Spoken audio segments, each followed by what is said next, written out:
जय श्री श्याम। यह कहानी शुरू होती है एक छोटे से गांव धौलपुर से, जहां एक युवक आदित्य अपने माता पिता के साथ साधारण जीवन व्यतीत कर रहा था। वह एक शिक्षक था, ईमानदार और भक्ति में डूबा रहता था। आदित्य खाटू श्याम जी का परम भक्त था। हर सुबह उठकर बाबा की तस्वीर के आगे दीप जलाता और कहता, बाबा जब तक सांस है तब तक सेवा करूंगा आपकी। लेकिन किस्मत ने पलटी खाई। एक रात जब वह स्कूटी से अपने दोस्त को छोड़ने गया, एक ट्रक ने सामने से टक्कर मार दिया। आदित्य की मौत उसी क्षण हो गई। गांव में मातम छा गया। उसके माता पिता गूंगे हो गए और सबके सबसे अजीब बात यह थी कि जिस रात उसका अंतिम संस्कार हुआ, गांव में कई लोगों ने सपने में देखा। वो कह रहा था, मैं अधूरा गया बाबा, मेरी बात अभी पूरी नहीं हुई। वह रात में खाटू धाम में भी विचित्र थी। वहां के पुजारी अनुभव किया कि मंदिर की ज्योति अपने आप मंद हो रही है, जैसे कोई अधूरी आत्मा बाबा से कुछ मांग रही है। दोस्तों, कहानी यहीं से एक रहस्यमयी मोड़ लेती है। आदित्य की मृत्यु के बाद गांव में सन्नाटा छा गया। उसकी अंतिम यात्रा में गांव भर उमड़ पड़ा। लेकिन असली तूफान तब आया जब लोगों ने रात को सपने में वही दृश्य देखे। आदित्य की आत्मा भटक रही थी। वो चीख रहा था, पर शब्द स्पष्ट नहीं थे। बस इतना सुनाई दे रहा था, मैं अधूरा चला गया बाबा, मेरी बात पूरी नहीं हुई, मेरी पुकार सुनिए। उसके माता पिता लगातार बेचैन रहने लगे। माँ सुनीता देवी हर रात उसके फोटो से लिपट कर रोती रहती। एक रात उन्होंने बाबा को पुकारा, हे खाटू श्याम जी, आपने मेरा बेटा छीन लिया, पर उसकी आत्मा को शांति दो प्रभु, वो क्यों परेशान है। उसी रात उन्हें एक सपना आया। मंदिर का दीपक जल रहा था और उसमें से धुआं उठता उठता आदित्य का चेहरा बन गया। उसने कहा, माँ, मैं आऊंगा, बाबा मुझे भेजेंगे। सुबह होते ही माता पिता खाटू धाम के लिए रवाना हो गए। उन्होंने बाबा के चरणों में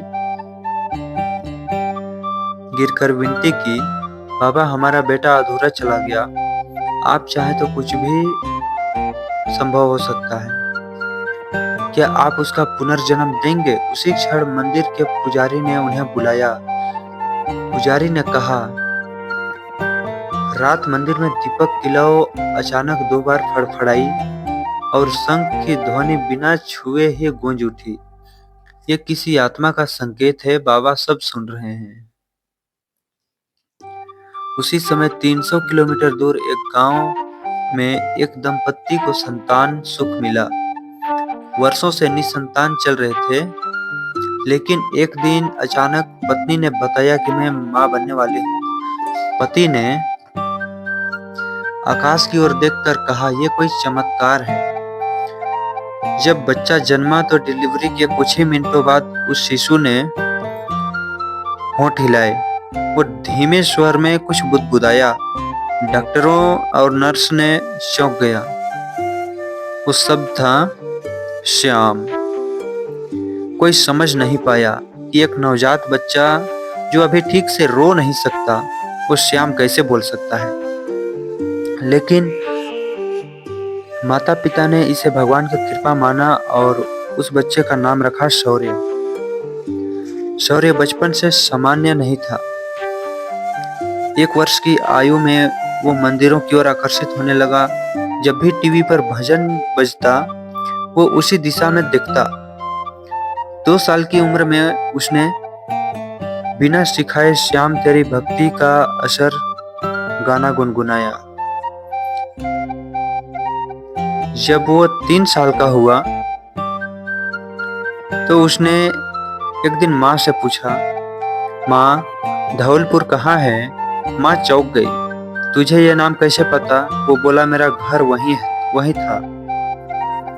बाबा को छोड़कर आया हूँ, मुझे वापस जाना है। परिवार हैरान हो गया। बच्चा बार बार एक ही बात दोहराता, मुझे बाबा के पास जाना है। मेरी बात अधूरी रह गई थी। उन्होंने उसे डॉक्टर को दिखाया, लेकिन सभी रिपोर्ट सामान्य था। धीरे धीरे उन्होंने समझा कि ये कोई सामान्य बच्चा नहीं है, इसमें कोई अधूरी आत्मा की शक्ति है। एक दिन उन्होंने फैसला किया, वे शौर्य को खाटू धाम लेकर जाएंगे। मंदिर के दर्शन के बाद शौर्य चुपचाप बाबा की मूर्ति के सामने बैठ गया। कुछ मिनट तक मौन था और फिर आंखें बंद कर ली। तभी वहां आरती अपने आप शुरू हो गई। बिना किसी पुजारी के मंदिर के शंख और घंटियां बज उठी। लोग दंग रह गए। मंदिर के मुख्य पुजारी ने घोषणा की, यह बालक कोई साधारण आत्मा नहीं है, यह बाबा का भेजा हुआ है। यह पुनर्जन्म है और इसकी आत्मा ने फिर से सेवा के लिए जन्म लिया है। उसी दिन से शौर्य के जीवन की दिशा बदली और वो धीरे धीरे पूर्व जन्म की बात याद करने लगा। उसने माता पिता से कहा, मुझे पढ़ाई करनी है, बहुत ऊंचा जाना है, क्योंकि बाबा ने मुझसे वादा किया था कि मेरी सेवा अधूरी नहीं रहेगी। शौर्य अब 8 साल का हो चुका था। उसकी आंखों में सामान्य बच्चों जैसी चंचलता तो थी, लेकिन कभी कभी वो गहराई से बाबा की मूर्ति को देखता और चुपचाप बैठ जाता, जैसे कोई बहुत पुराना रिश्ता दोबारा याद आ रहा हो। उसके माता पिता, जो कभी इस सबको संयोग मानते थे, अब पूर्ण रूप से मान चुके थे कि ये उनका बेटा किसी दिव्य उद्देश्य से इस धरती पर आया है। एक दिन शौर्य ने कहा, माँ, मुझे धौलपुर ले चलो। मेरे पहले जन्म के माँ बाप मुझे वहां मिलेंगे। यह सुनकर माँ का कलेजा कांप उठा, लेकिन उन्होंने बाबा का नाम लिया और कहा, अगर बाबा ने भेजा है तो तुम्हें वहां जरूर जाना चाहिए। उन्होंने एक दिन तय किया और पूरे परिवार को लेकर धौलपुर पहुंचे। गांव में प्रवेश पर ही शौर्य की आंखों से आंसू निकल पड़े। वो कुछ नहीं बोला, बस चुपचाप चलता गया, जैसे उसकी आत्मा खुद से रास्ता दिखा रही हो। गांव के बीच एक पुराना मकान था, टूटा फूटा, मगर मंदिर की घंटियों की आवाज वहां तक आती थी। शौर्य ने सामने खड़े एक बुजुर्ग से पूछा, क्या यहाँ कोई आदित्य नाम का लड़का रहता था?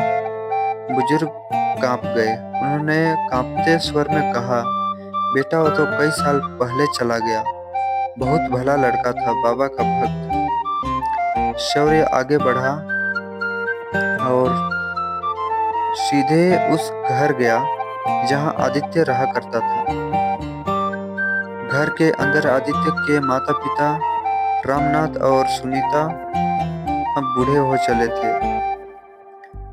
शौर्य को देखते ही सुनीता को अजीब एहसास हुआ। उसने कहा, ये आंखें, ये चेहरा, ये चाल, ये तो मेरा आदित्य है। शौर्य बोला, माँ, आपने बाबा से मांगा था ना कि मैं वापस आऊं। आ गया। सन्नाटा छा गया। सुनीता फूट फूट कर रोने लगी। उन्होंने शौर्य को गले से लगा लिया। उस पल जैसे आत्मा का मिलन हुआ हो। रामनाथ ने भी उसकी आंखों में देखकर कहा, तू चाहे नया नाम रख ले बेटा, पर तुझमें वही आदित्य है, हम जान गए। गांव वालों को जब यह पता चला तो सब देखने दौड़े चले आए। शौर्य ने आदित्य की सभी बातें बताई, स्कूल का नाम, स्कूटी का रंग, खाटू श्याम की मूर्ति की स्थान, हर बात सच निकली।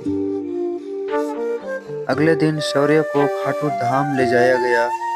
मंदिर में जैसे ही उसने चरण स्पर्श किया, बाबा की मूर्ति से एक तेज प्रकाश निकला और मंदिर की घंटी अपने आप बज उठी। पुजारी ने घोषणा की, ये बालक कोई और नहीं, स्वयं बाबा की लीला का साक्षात प्रमाण है। बाबा ने इस आत्मा को दोबारा भेजा है, सेवा अधूरी नहीं रहेगी। उस दिन शौर्य ने मंदिर के सामने यह संकल्प लिया, बाबा इस जन्म में मैं शिक्षा और सेवा श्रद्धा के माध्यम से आपकी भक्ति का दीप हर दिल में जगाऊंगा। जो अधूरा छूट गया था वो अब संपूर्ण होगा। समय बीतता गया। शौर्य ने पढ़ाई में अद्भुत प्रगति की। 18 की उम्र में वह गांव के बच्चों के लिए मुफ्त शिक्षा देने लगा। 21 वर्ष की उम्र में उसने पूरे राजस्थान में श्याम बाल सेवा अभियान शुरू किया। सरकार तक उसकी प्रतिभा और सेवा की भावना की चर्चा हुई। श्याम बाबा की कृपा से वो युवा हीरो बन गया, लेकिन कभी अहंकार नहीं किया। वो आज भी हर काम से पहले बाबा श्याम का नाम लेता है। वह आत्मा जो अधूरी रह गई, अब पूरी बनकर लौटी थी। उसकी भक्ति ने साबित कर दिया कि श्रद्धा और प्रेम की पुकार मृत्यु को भी पीछे छोड़ सकती है। दोस्तों, अगर आप भी जीवन में अधूरे रह गए हैं, अगर आपकी पुकार अब तक नहीं सुनी गई, तो एक बार सच्चे दिल से बाबा श्याम को पुकार के देखिए। वो पुकार भले ही मृत्यु पार हो जाए, पर बाबा के दरबार तक जरूर पहुंचेगी। दोस्तों, मिलते हैं अगले वीडियो में। तब तक के लिए जय श्री श्याम। कमेंट में एक बार जरूर लिखें जय श्री श्याम, और वीडियो को लाइक करें, अपने दोस्तों तक शेयर करें, हमारे चैनल को सब्सक्राइब कर लें, क्योंकि हम लाते हैं हर दिन ऐसे ही श्याम बाबा की भक्ति कथाएं। और मिलते हैं अगले वीडियो में। तब तक के लिए जय श्री श्याम। हारे का सहारा खाटू श्याम हमारा। जय श्री श्याम।